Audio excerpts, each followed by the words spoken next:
I am saying to you that from the scientific point of view, we could demonstrate that Nancy Fowler has really mystical experiences.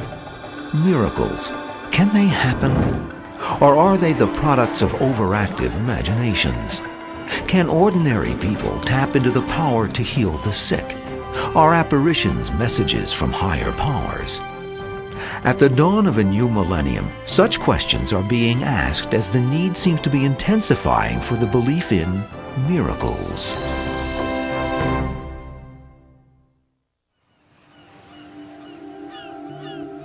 To me, a miracle is a happening where God intervenes. It's something that's not natural, but it happens. And I've experienced, this through my lifetime. April 12th, 1944. Marilyn Weber, distraught over the terminal illness of a dear friend, absent-mindedly lingers on the railroad tracks in her hometown of Wheaton, Illinois. I got to the last set of tracks, and I was shaken out of my lethargy to find a train coming right at me. It was so close that I could see the blue eyes of the engineer. I tried to move. I tried to get off the tracks. I couldn't move. I was actually frozen in fear. Standing on the track, realizing in a few minutes I'm going to be dead. The train barrels toward Marilyn. Certain death is imminent. Then, according to Marilyn, something astounding occurs. I was pushed from behind with the greatest force I've ever felt. Not only went off the tracks, but down the siding, all the way to the road.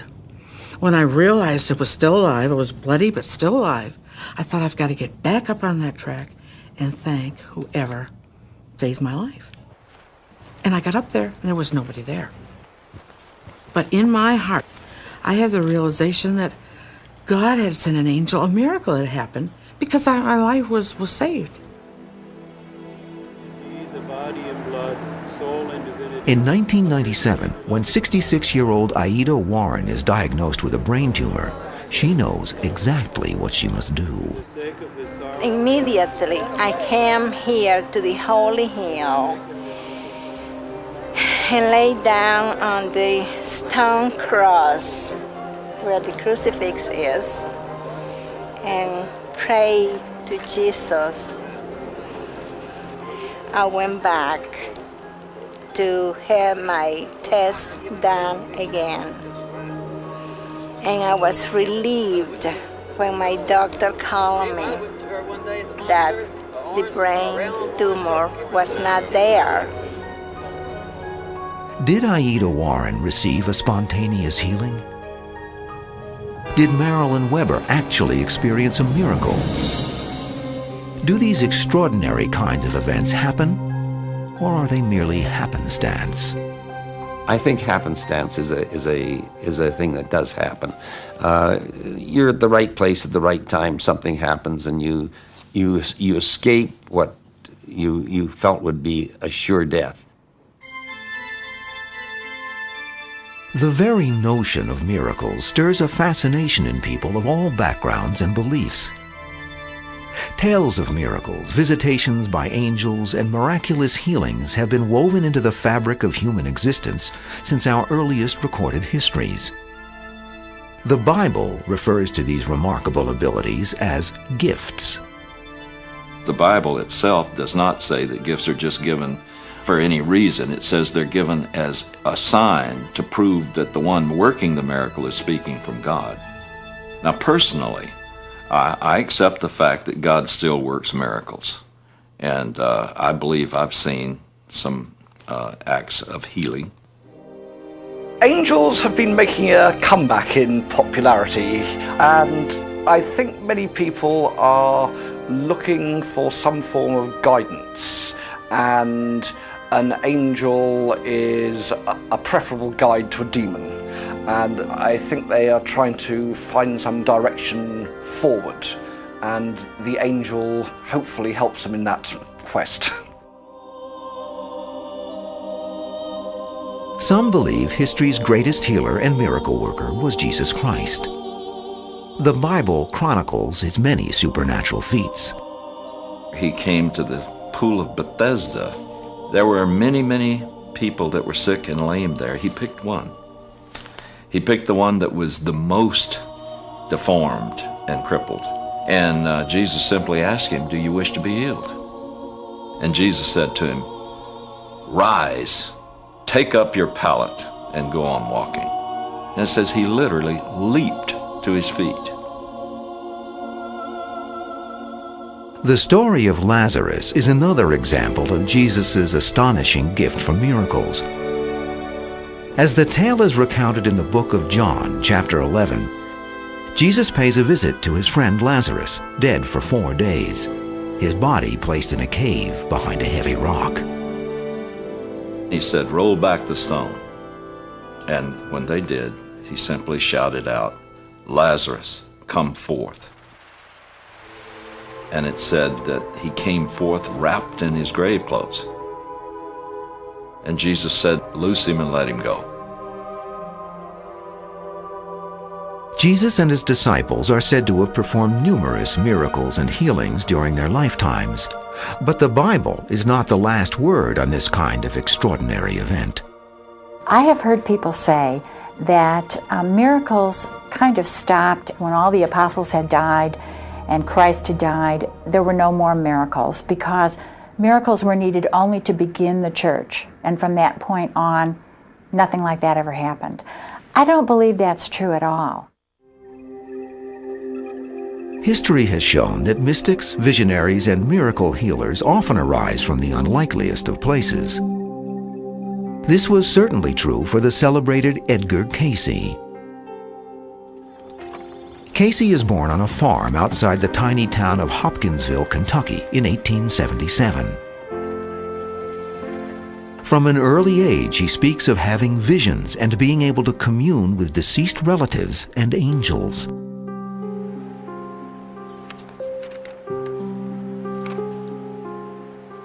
Cayce's life transforms during adolescence, when the youngster experiences a remarkable apparition during a day of outdoor Bible study. An angelic figure appeared to him, and in this vision, and it was soon after that vision that he heard a little voice within him one night when he was studying his school books and really having trouble learning his lessons. And the voice said that if he would just put the books under his pillow and sleep on them, something wonderful might happen. And he discovered by sleeping on his books that he kind of had a photographic memory, or he would have memorized the content of the lessons that were there. Cayce's next spiritual encounter comes years later, in a terrifying way. At the age of 21, his voice suddenly disappears. After nearly a year of silence, Cayce gives up hope of ever speaking again, when a traveling hypnotist takes an interest in his case. So this hypnotist hypnotized Edgar Cayce, and sure enough, while he was in trance, he could speak in a normal voice. But once he was taken out of the hypnotic trance, he still had laryngitis. So they tried again, but this time while he was under hypnosis, the hypnotist asked him to describe what was wrong with his vocal cords. And he began to use medical terminology and describe the problem and a remedy that, when they followed it in days later, led to a full healing. After that, Cayce refines this ability that allows him to enter a hypnotic trance, then diagnose illnesses and prescribe healing treatments for others. Edgar Cayce would lie down on a couch and he would put his hands up over his forehead, and then when he felt himself moving into this altered state of awareness that for him would be a lot like drifting off to sleep, he would move his hands down over his solar plexus. And when his wife would see him moving into that state, she would read to him a suggestion that he move in consciousness to be able to perform whatever kind of reading was needed that day. A stenographer often stands by to record Cayce's impressions while in this sleep-like state on the borders of the unconscious. And a typical reading might last anywhere from 10 to 20 minutes or more. And then when it was finished, his wife would read to him a suggestion that he regain his normal waking consciousness, and it would look much like a man waking up from a nap. When some of Cayce's patients begin to get better, word of his abilities quickly spreads. He first came to public attention by his ability to provide many cures for people, and they could be hundreds of miles away. And he could work out their symptoms and give them remedies to how to cure their illnesses. Local doctors are amazed by Casey's miraculous abilities, but his gifts don't receive widespread acclaim until 1910, when the New York Times runs a 2-page story on Casey, dubbing him the Sleeping Prophet. Suddenly, the boy from the small Kentucky town is in demand all over the country. Though Casey is a photographer by profession, his prophecy and healing work gradually come to dominate his life. Although he has a family to feed, Casey's sense of commitment to his visionary ability compels him to pursue his mystical journey. Edgar Casey was clear that this ability that he had was a gift from God. He also believed in reincarnation and felt that as a soul he had been here before and worked with this gift and really had honed the talent over several lifetimes, but that ultimately this was a gift and with it came great responsibilities. In 1922, Casey decides to follow an intuition and moves his family to Virginia's eastern seaboard to continue his healing. Within a few years, Casey gathers the financial backing to build the Casey Hospital for Research and Enlightenment. Casey envisions a unique facility that could provide the holistic care that he often prescribes in his intuitive readings. People came from all over the world to get physical readings from Edgar Casey, and there was a physician and a nursing staff, and people got treated right in this building the way the Casey Health Readings said to be treated. Some of Casey's most effective readings concern treatments for patients afflicted with psoriasis, a painful skin condition. Casey, for example, gave readings on psoriasis to several dozen different individuals in his own era who had this awful skin disease. And out of those readings, there are common elements of a holistic treatment procedure that we are working with now in a research setting and getting some wonderful results where people have not been able to find any relief from traditional treatment, and yet this skin condition is being cured. Though he is most famous as a healer, Casey ultimately expands his visionary insights. He looks far beyond the everyday concerns of personal health and dares to divine the details of the future awaiting mankind. In the latter half of his 43 years of working as a professional intuitive, he began to broaden the scope of types of readings that he gave. He began to interpret dreams. He began to give spiritual advice about life purpose. He began to give instruction about prayer and meditation, to look back into prehistory, to look into the future. Some of Casey's visions of the future have proven surprisingly accurate, such as his early prediction of the 1929 stock market crash, and his foretelling in 1936 of a world at war against Germany and Japan. Other predictions still await the test of time. Edgar Casey, as a visionary or a seer, saw many things about what may happen to us as we approach the new millennium.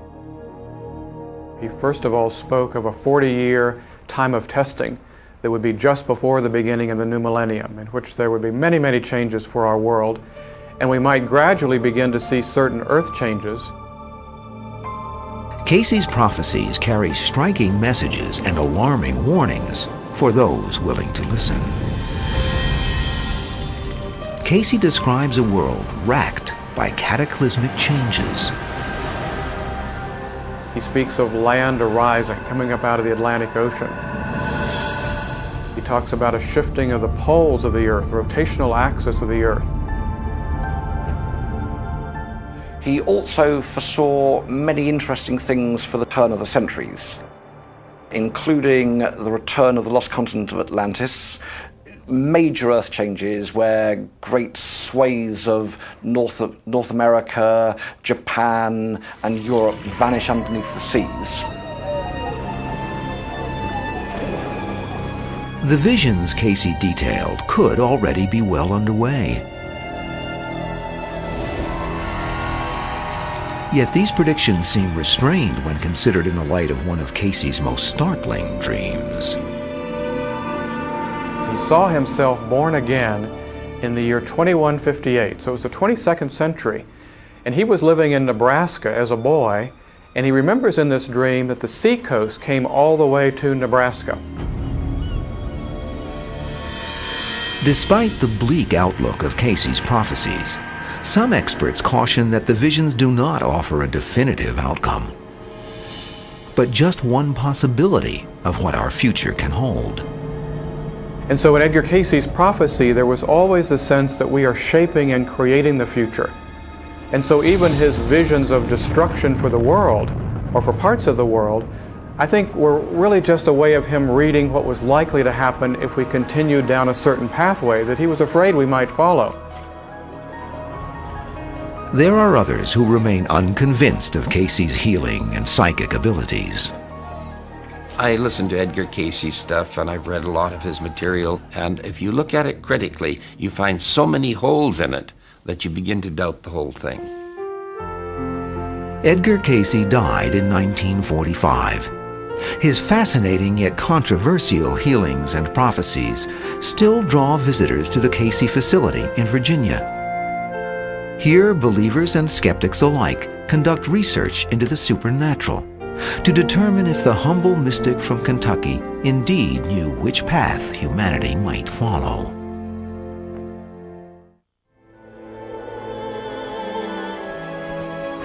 I believe a miracle is any time you and heaven touch. A time when you know that you know that you know that God has put his hand on you for a special reason. Over the centuries, many have claimed to witness miracles in the form of visitations from apparitions of Jesus and the Virgin Mary. The most infamous of these events occurs in Portugal in 1917. 3 shepherd children report that the Virgin Mary appeared to them on 6 different occasions in the tiny village of Fatima. The Virgin Mary's message to them warns that the First World War would be ending, but a second, more terrible war would occur if mankind did not turn back to God. These events come to be known as the Messages of Fatima. On October 13th of that year, more than 70,000 people gather in Fatima in hopes of witnessing another apparition of the Virgin Mary. Believers and non-believers alike watch in awe as the sun seems to dance and change shape and size before their eyes. But modern-day skeptics profess doubt due to a lack of corroborating proof.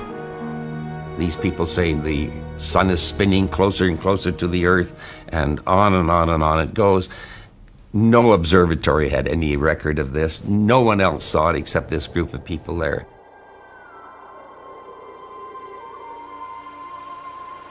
In the 1980s, Nancy Fowler is working as a registered nurse when she begins to have strange and mystical experiences. In February and November of 1987, the image of Jesus Christ appears to her, giving Nancy the following mission: to bear witness that I am the living Son of God. These apparitions are very similar to Fatima. They occur on the 13th, and the message is very similar. It's a peace plan. The messages from this series of visions leads Nancy to a house outside of Atlanta, where she builds an altar of stones and a wooden cross on the hill behind the home. The words that I received, along with many visions. Since October of 1990, Nancy claims that an apparition of the Virgin Mary has appeared to her on the 13th of every month, bringing messages about the future of mankind and how the world can find peace. Yet remain with you. The clock continues to tick. The hour is rapidly approaching when one disaster after another will befall you. Repent, repent, repent. If you have ears, open them. If you have eyes, open them and come back to me. Please, dear children. Sometimes I come alone, and sometimes I come with many friends, and sometimes I come with one friend. I come here because it's a very peaceful place. I feel very spiritually renewed when I come here. After thousands of believers like Kathy McCall flock to Holy Hill to hear these messages, Nancy is subsequently directed to what is now called The Farm at Conyers, Georgia. More than 1 million people have made a pilgrimage to the site, with many claiming mystical experiences or healings. There have been a number of miracles that we have witnessed here, and we do have photographs of the white statue of the mother turning into human skin tone face. I have seen the sun spin like hundreds of others have and change in number and different colors from natural light to gold to silver to blue to pinkish and then back to regular color. And this is my testimony and it's true. But you know, these are signs that are not as important as the message.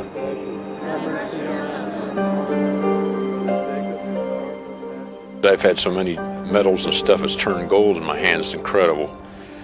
And it's ongoing. The belief and the presence is very, very strong here. But there again, it's faith that's going to speak. If you don't have the faith, they'll never have the faith. If you got the faith, faith will move mountains, and it does. Dr. Richard Castanon comes to the farm seeking more than faith. He needs verifiable proof.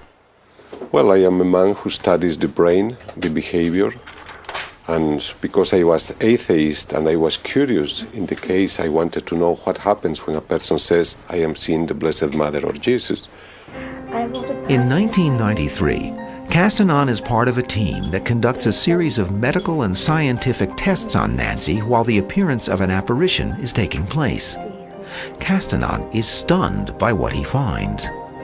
If you ask any doctor here in the States and you say, can you produce delta waves when you are awake talking? He will say, no, never. Delta waves you produce only when you are under deep sleep, like in a coma state. And Nancy produces that waves during the apparitions.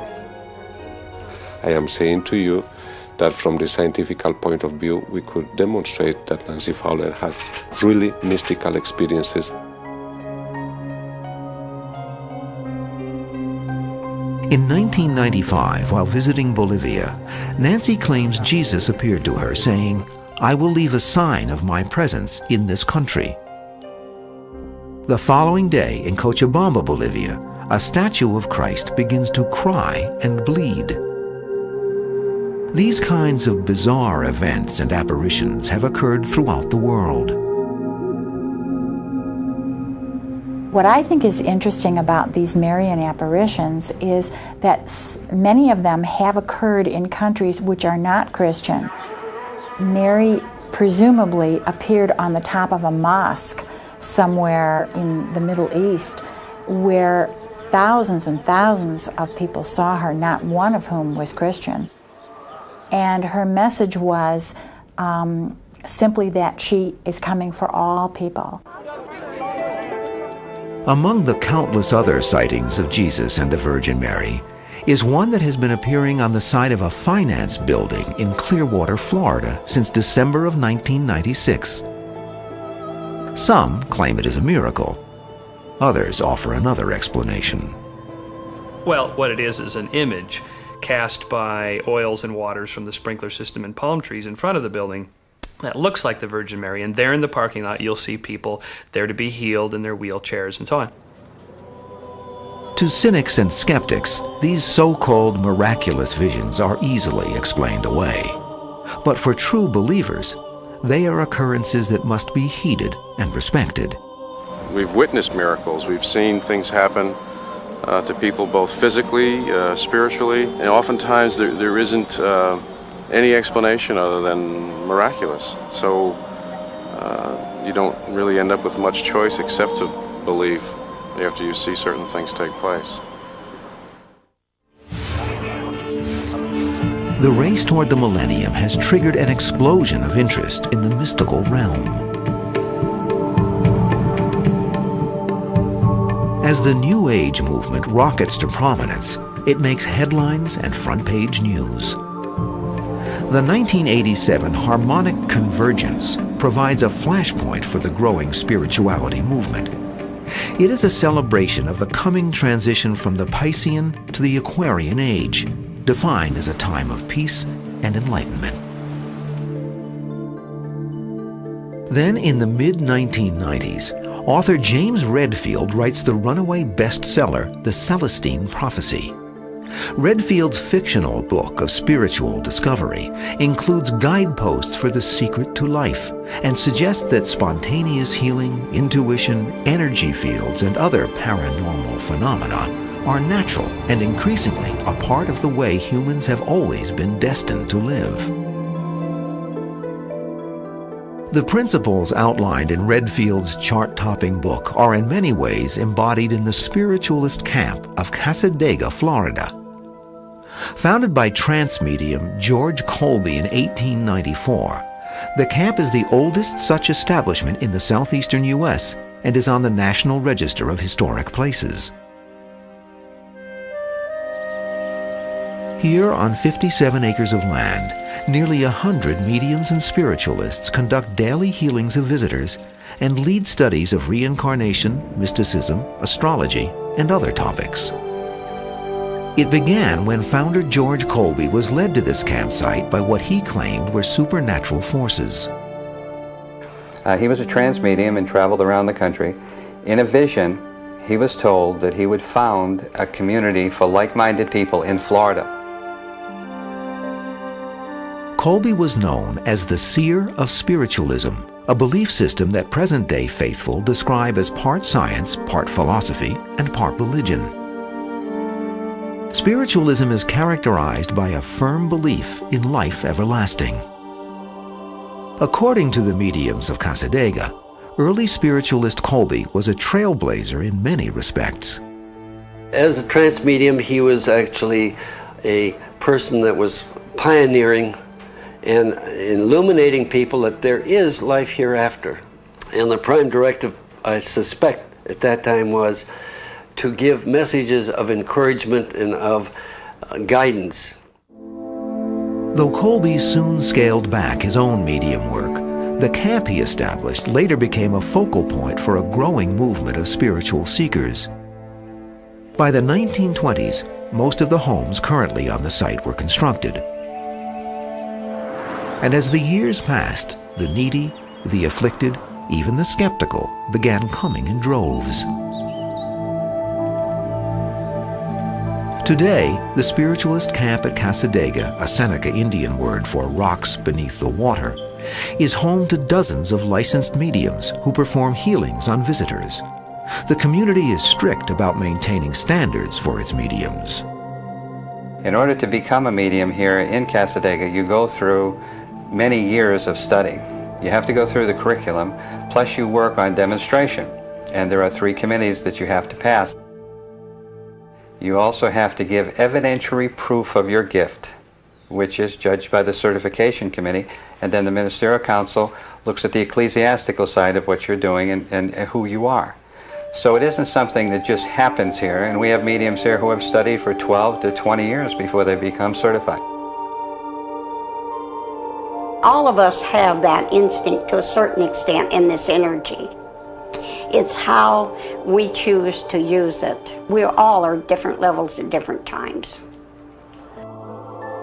Is it even possible that the gift of healing begins simply by following one's own intuition? Mediumship is the ability to communicate.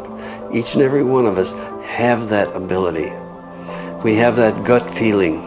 If we follow that gut feeling, we always get steered clear of problem areas. If we don't, we usually get ourselves into some hot water or something.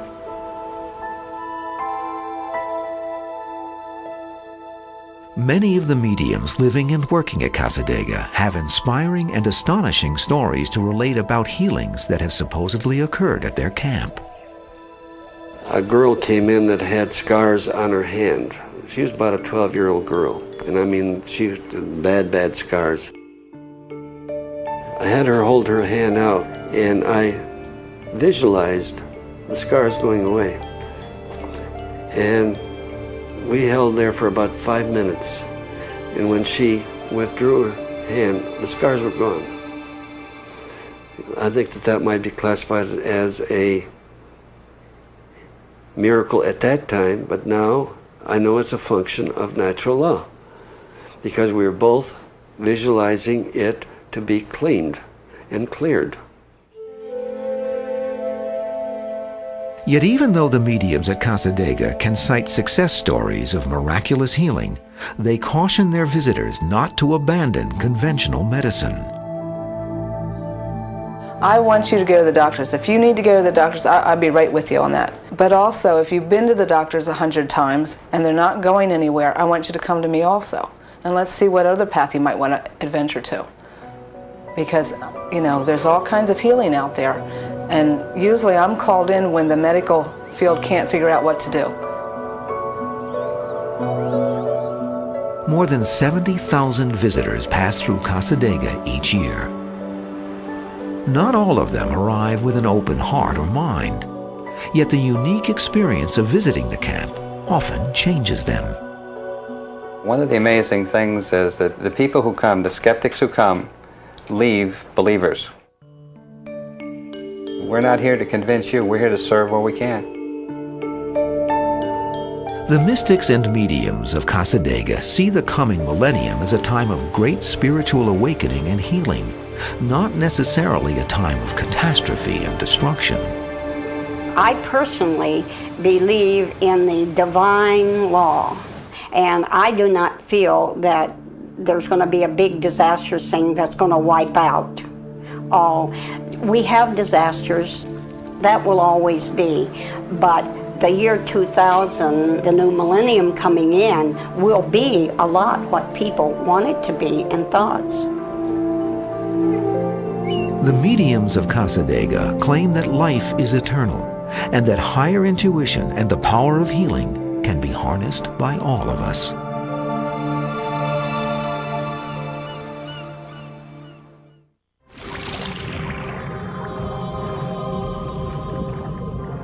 According to Gallup, most people do believe in miracles.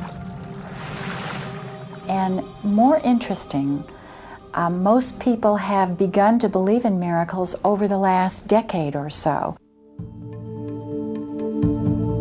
Are miracles indeed occurring more as we move closer to the millennium? Or is this perception the construct of our overactive imaginations? Could miraculous events be happening all around us every day?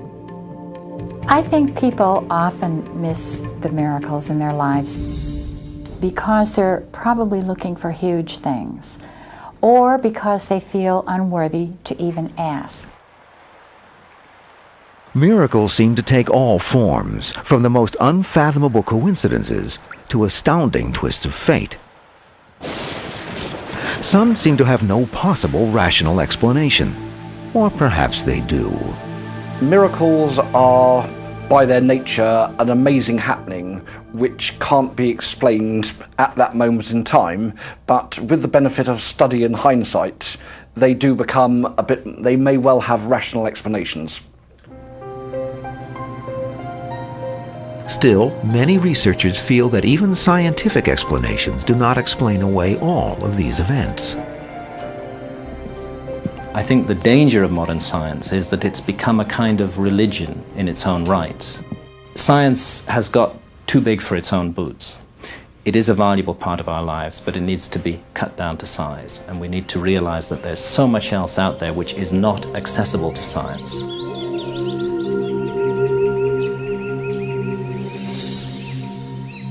I think that there are more reports of angels and miracles now, not only because there are more, I do think there are more, but also because people are more willing to stand up and say, I've had a miracle, I've had something wonderful, I've had a healing.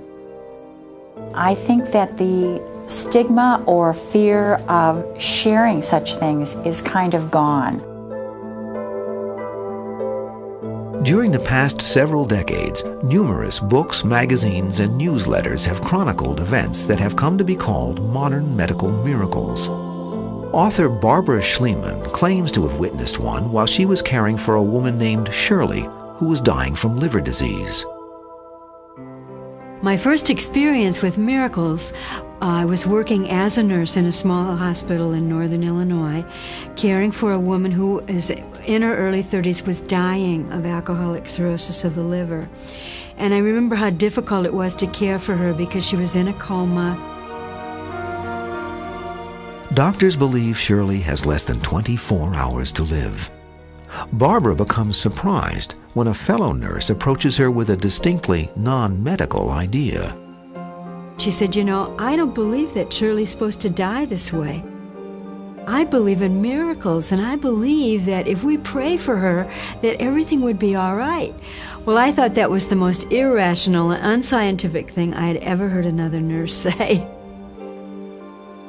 The nurse arranges for a priest to come in and give Shirley a blessing of the sick, but Barbara remains skeptical.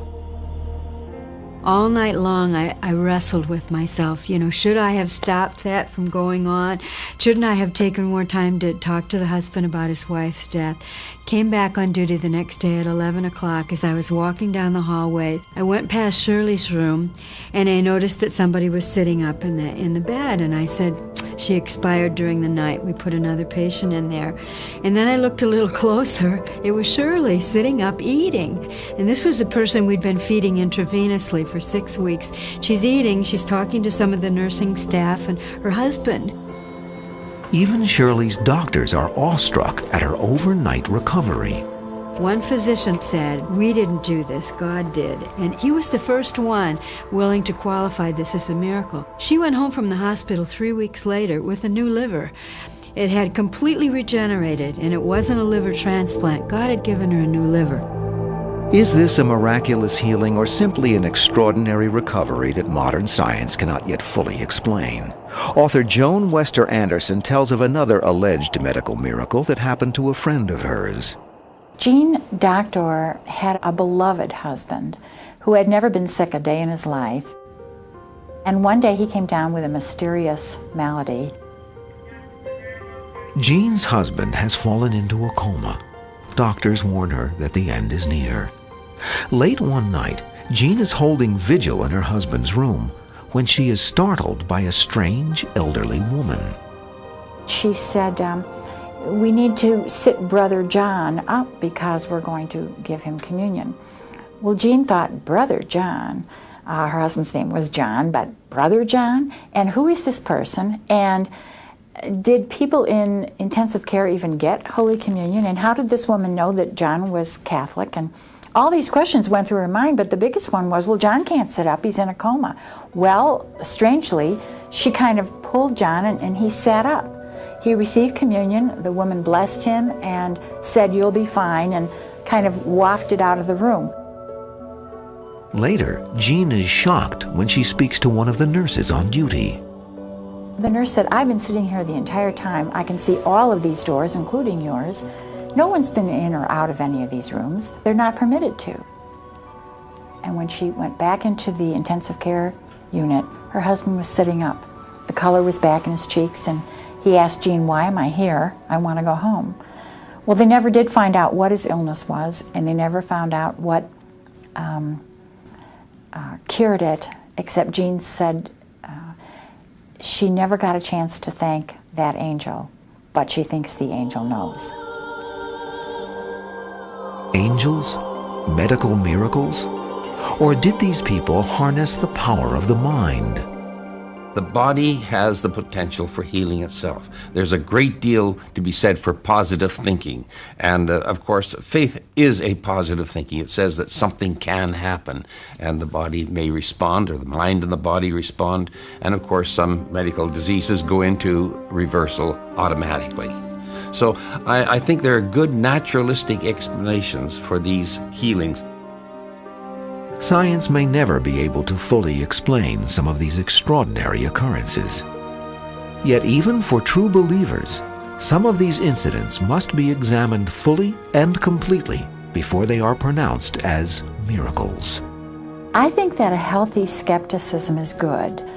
Not everything that glitters is gold, and I don't think that we necessarily have to accept everything that people tell us as being true. But others swear that these astounding events are indeed supernatural occurrences. I think more people were realizing they can't just live for me, myself, and I. Many of the baby boomers are finding that out. And they realize there is another dimension. There is a God, a creator. And the God is performing these miracles and sending angels, I think, to get our attention. There lies a yearning in the human soul to try and make sense of our often senseless world. When the explanations of logic and science don't suffice, we sometimes seek our answers in the spiritual or supernatural realms. The heated debate over the mysteries of miracles and miraculous healings is as old as time, and will no doubt continue for centuries to come.